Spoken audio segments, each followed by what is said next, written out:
हम सबसे पहले रुख करेंगे उत्तराखंड का, जहां भारतीय जनता पार्टी ने उत्तराखंड के लिए 59 उम्मीदवारों की सूची जारी कर दी है।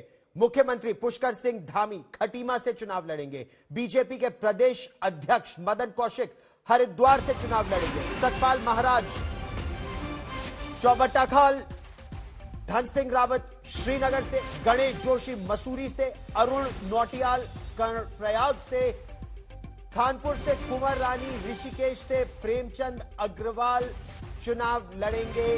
भारतीय जनता पार्टी ने 59 नामों को हरी झंडी दे दी।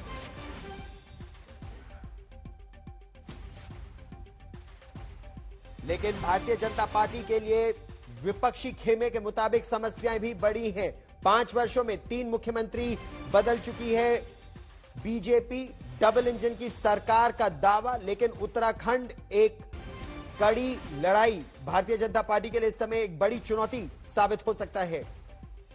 बीजेपी ने यह भी कहा है कि दर्जन भर से ज्यादा जो सिटिंग एमएलएज हैं उनको नहीं भी मिल सकते हैं टिकट, ऐसा हो सकता है। हालांकि बीजेपी यह कह रही है कि एक इंटेलिजेंट टिकट डिस्ट्रीब्यूशन को उन्होंने आगे बढ़ाने का प्रयास किया है।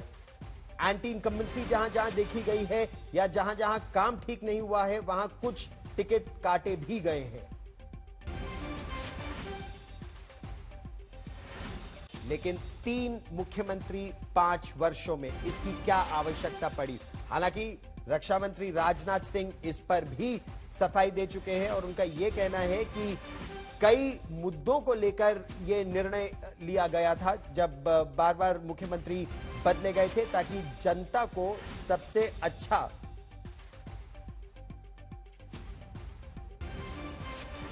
डिसीजन दिया जा सके। रुख करते हैं उत्तर प्रदेश का, जहां अभी भी सबसे बड़ा प्रश्न यही बना हुआ है कि समाजवादी पार्टी के मुखिया अखिलेश यादव चुनाव लड़ेंगे तो कहां से लड़ेंगे। कल अखिलेश यादव ने यह कहा था कि वो आजमगढ़, जिसके वो लोकसभा के नुमाइंदे भी हैं, तो उन्होंने यह कहा था कि आजमगढ़ की जनता से अनुमति लेंगे, उनकी राय लेंगे और फिर एक निर्णय करेंगे। लेकिन आज उनकी सीट को लेकर अटकलें और तेज हो गई हैं कि कहां वो अपने लिए एक सेफ सीट तलाशेंगे। हालांकि वो खुद कह रहे हैं जहां से भी लड़ूंगा जीतूंगा।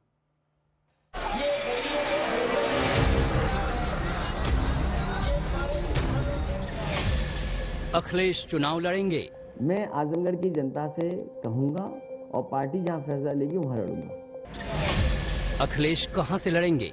मैं आजमगढ़ की जनता से अनुमति लेकर के ही चुनाव लड़ूंगा, अगर चुनाव लड़ता हूं तो।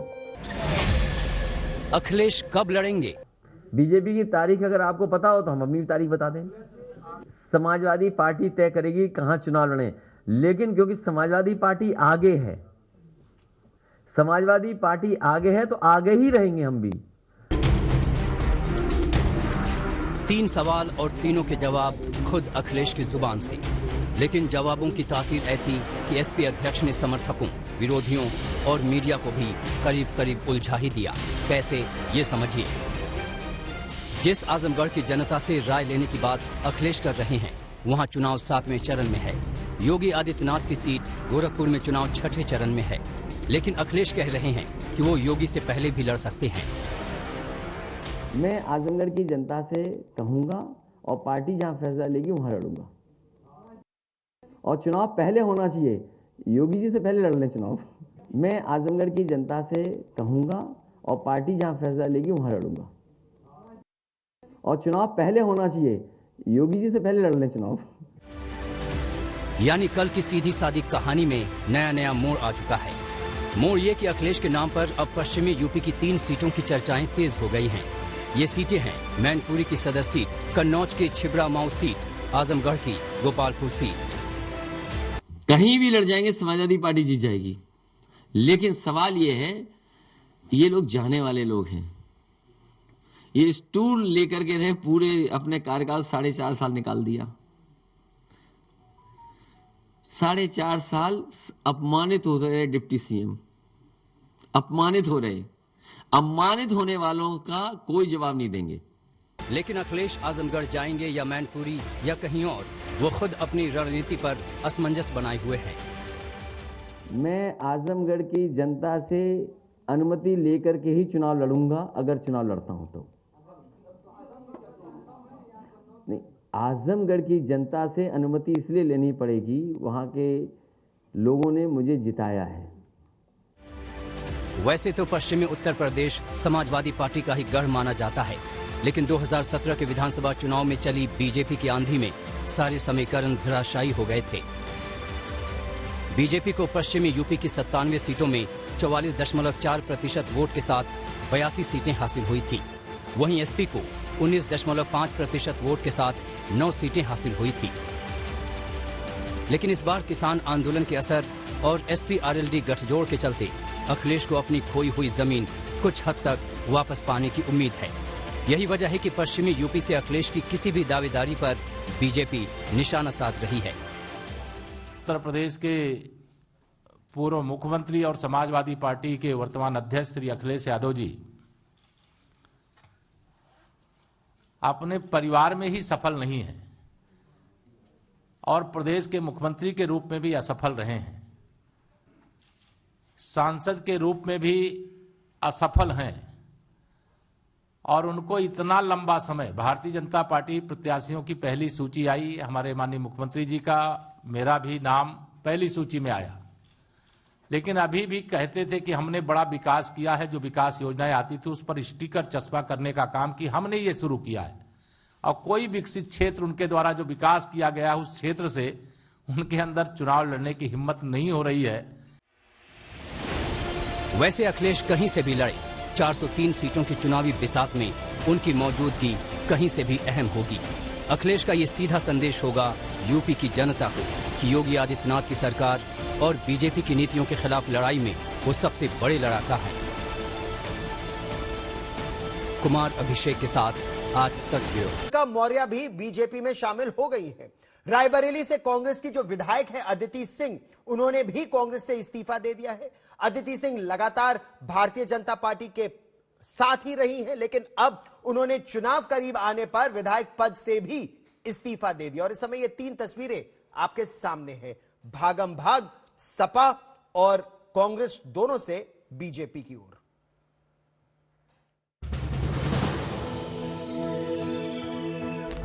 लड़की हूं, लड़ सकती हूं, मात्र एक स्लोगन बन के रह गया। चेहरे को इस्तेमाल किया गया था वोट बैंक की तरह।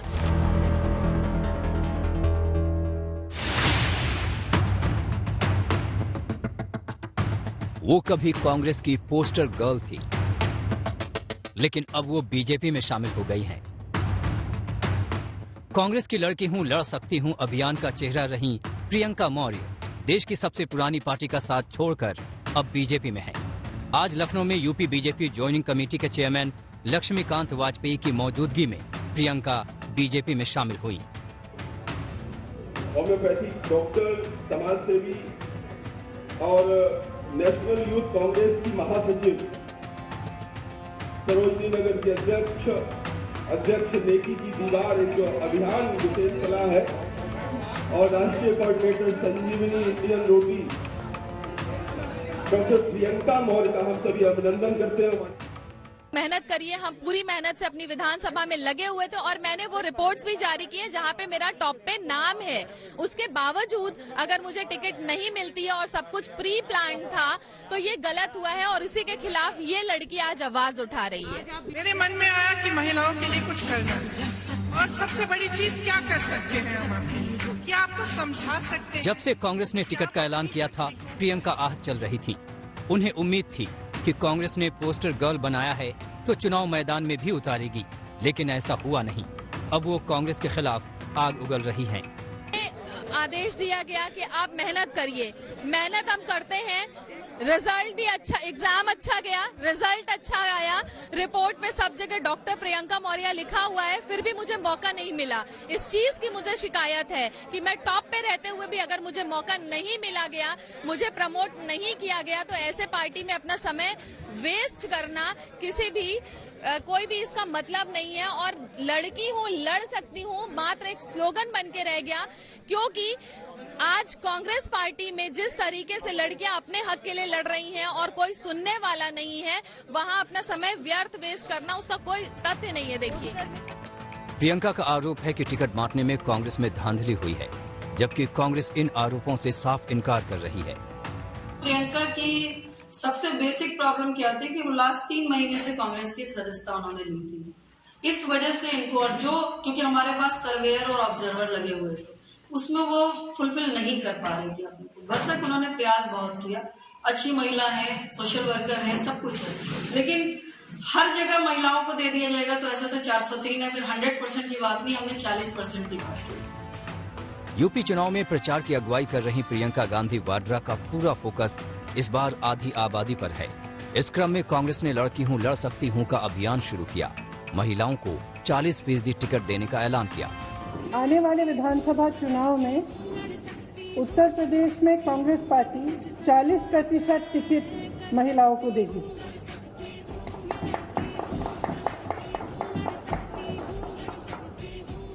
हमारी प्रतिज्ञा है कि महिलाएं उत्तर प्रदेश की राजनीति में पूरी तरह से भागीदार होंगी। लेकिन प्रियंका मौर्य की बगावत से यकीनन कांग्रेस के इस अभियान को झटका लग सकता है। अभिषेक मिश्रा, लखनऊ, आज तक। बीजेपी में शामिल होने वाली कांग्रेस की पोस्टर गर्ल प्रियंका मौर्य से हमारी सहयोगी नेहा बाथम ने अब से थोड़ी देर पहले बात की। सुनिए उस बातचीत का एक अहम हिस्सा, आखिर क्यों कांग्रेस छोड़कर उन्होंने बीजेपी का दामन थामा। और कांग्रेस की पोस्टर गर्ल इस वक्त हमारे साथ जुड़ गई हैं। प्रियंका जी, देखिए जाहिर तौर पर आप नाखुश थी कांग्रेस से, लेकिन अब जब बीजेपी का दामन थामा है तो कौन सी वो खूबियां इस पार्टी में आपको दिखाई देती हैं जो कांग्रेस में नजर नहीं आई?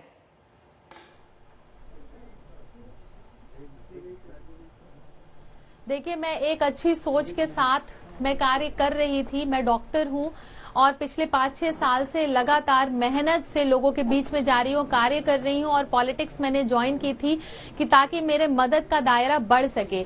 लेकिन कांग्रेस पार्टी में वो कार्य में करते हुए भी, मेहनत करते हुए भी उसका रिजल्ट जो होता है प्रमोट नहीं किया जाता, जबकि उन्हीं के ऑब्जर्वर्स की रिपोर्ट में मैं टॉप पे थी। तो मुझे लगा कि ये जो गलत हो रहा है उसके खिलाफ आवाज उठाना बहुत जरूरी है। ऐसे बहुत सारे लोग हैं जो ये कहते हैं कि मुझे थोड़े दिन हुए हैं पॉलिटिक्स में और मुझे धैर्य नहीं है। तो मैं ये कहना चाहूंगी, मैं ऐसी इकलौती नहीं हूं। मैंने 1 साल से कांग्रेस पार्टी को जी जान से मेहनत किया है पार्टी के लिए, उसके बावजूद मुझे ये रिजल्ट मिले हैं। जो 30 साल से पार्टी में लगे हुए हैं उनके साथ भी धोखा हुआ है। पार्टी कैसे कैंडिडेट को ले आके उतार खड़ा करती है जो एक क्या धोखा हुआ है आपके साथ प्रियंका जी? टिकट का वादा किया गया था, टिकट नहीं मिला, क्या वादा किया गया था? प्रियंका गांधी से आपकी बातचीत हुई थी? प्रियंका गांधी जी से बात करने का अवसर किसी को नहीं मिल पाता है। वो चांदी के चम्मच के साथ उन्होंने जन्म लिया है और वो रियलिटी को समझना ही नहीं चाहती हैं, लोगों के बीच में जाना ही नहीं चाहती हैं। महिलाओं के अधिकार की बात करती हैं, लेकिन जब महिलाओं को अधिकार देना होता है तो पीछे हट जाती है इनकी अपनी पार्टी। तो सिर्फ बात करने से, स्लोगन दे देने से, मैनिफेस्टो रिलीज कर देने से काम नहीं चलेगा। आपको शुरुआत अपनी पार्टी से करना चाहिए था। यानी कि प्रियंका जी, जो लड़की हूं लड़ सकती हूं कैंपेन है, उसमें जो स्लोगन है, जो मैसेज है, उसी को दरकिनार कर दिया है कांग्रेस ने। क्योंकि आप जिस तरीके से नाराज हैं, धोखा देने की बात कर रही हैं, ये कह रही हैं कि वहां पर वॉइस ऑफ ओपिनियन सुनी नहीं जाती है, आवाज ही नहीं सुनी जाती है, तो ऐसे में ये तो पूरा कैंपेन ही अपने आप में गलत बता रही हैं आप। जी हाँ, ये जो कैंपेन है इस पे सिर्फ बात की जा रही है महिलाओं के अधिकार की। महिलाओं को अधिकार दिया नहीं जा रहा है। तो अब बीजेपी से टिकट मिल रहा है आपको, इस बात का आश्वासन बीजेपी ने दे दिया है, तभी आप गई हैं पार्टी में? मैंने किसी आश्वासन के साथ ना तो कांग्रेस ज्वाइन की थी, ना तो किसी आश्वासन के साथ मैं भाजपा ज्वाइन कर रही हूं। मैं एक अच्छे सोच, एक अच्छे विचार, एक अच्छे विजन के साथ मैंने पॉलिटिक्स में कदम रखा था, जो कि था समाज की सेवा करना।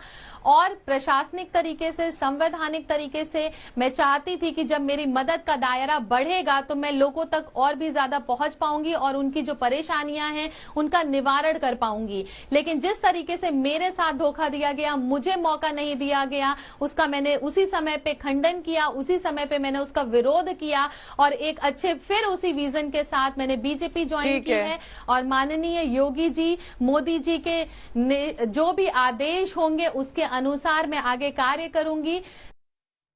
दूसरी तरफ गोरखपुर की लड़ाई भी अब बेहद दिलचस्प हो गई है। आजाद समाज पार्टी के चंद्रशेखर आजाद योगी आदित्यनाथ के खिलाफ गोरखपुर सदर से चुनाव लड़ने के लिए मैदान में अब कूद गए हैं।